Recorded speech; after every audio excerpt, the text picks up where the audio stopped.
Hello, and welcome to the most exciting 5 minutes of your week. Psych? Not really. Now seriously, thanks for tuning in to the Fantasy and Fiction News Network, or FFN for short. You're watching Anything But the Truth, where you'll get anything but the truth. I'm your host, Russell Davis. Now let's get started.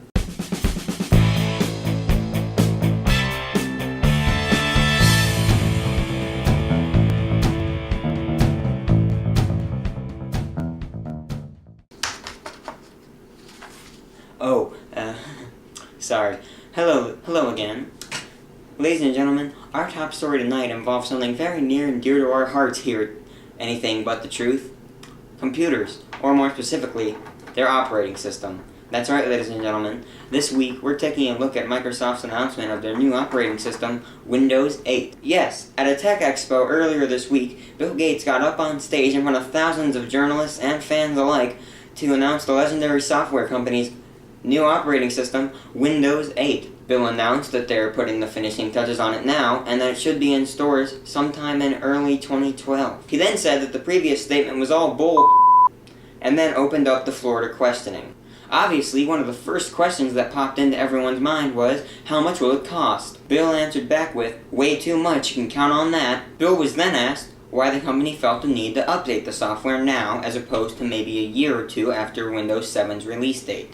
Bill answered back with, because we wanted to make money. The last question Bill took was, what are some of the new features of the new operating system, and how useful will the new operating system be? Bill promptly responded with, well, it'll be about as useful as a Zune or a phone that someone actually plans to make calls with on the AT&T network.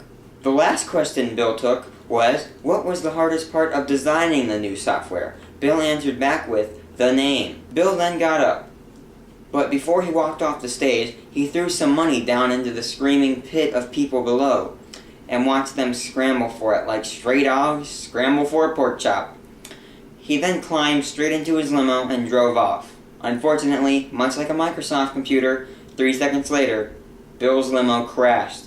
Bill survived due to the fact that the guy's limo was about friggin' 5 miles long, and all he felt in the back seat was a small shake. Bill is in the hospital, and he's perfectly fine. He's going to be let out in just a couple of days.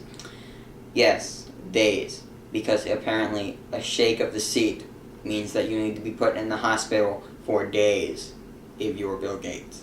Unfortunately, he cannot be reached for questioning. But luckily, we were able to talk to a Microsoft spokesperson, an 8-year-old little girl named Audrey.